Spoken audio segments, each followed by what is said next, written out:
questions. So, City McLaughlin-Levrone, coming here in New York City. How's it feel to be back here? I know you didn't get a chance to run last year. Yeah. What's it like to track hopefully tomorrow? I'm excited to be back. I raced here as a kid and I raced here in high school, so it's not far from my hometown, probably like 45 minutes, and it's always good to be back on the East Coast. It's a great meet. It's always high energy, lots of screaming fans and really fast times. So I'm excited to be here, I'm excited to be healthy, and excited to run tomorrow. Nice. And, of course, you put out a really in-depth documentary about your time in Paris. Can you talk about kind of the background of that, like why you decided to put that together specifically for Paris? It was actually my first time working with our videographer, Danny.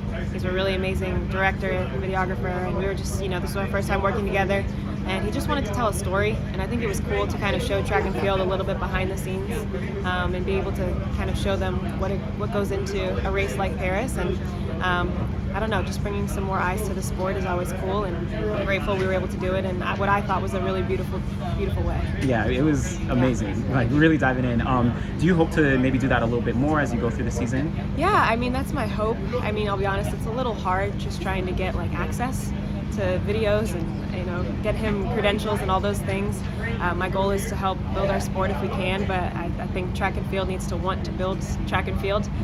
So I'm always open to that. It's just a matter of trying to get us in the right place at the right time.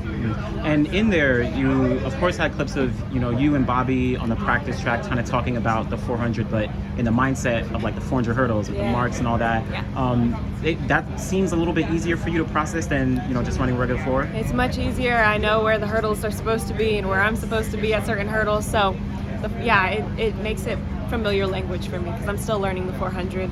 It's a completely different race, and so as I'm learning it, he's using this to kind of mend the gap, and obviously the more I run it, the more I'll be familiar. But for right now, we're talking in terms of hurdles. Is training leaning more towards flat 400 in terms of just the things you're doing in training, or are you still kind of training as a 400 hurdler? I think it's both. It's the same strength system.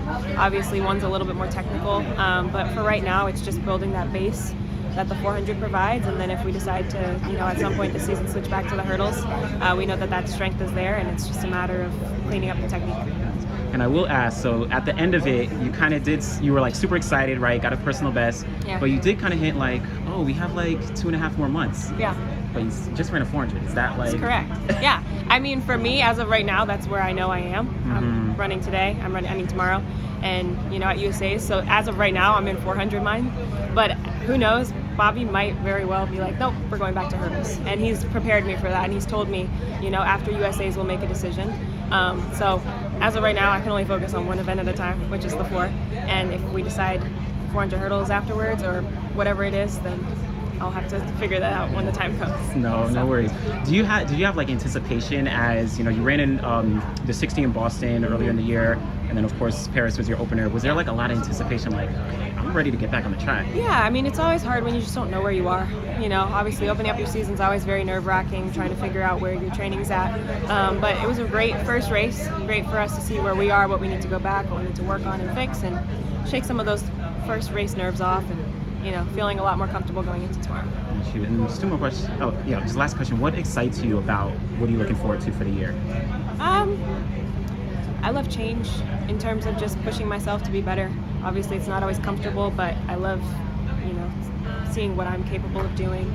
And the 4 is definitely challenging me in that way.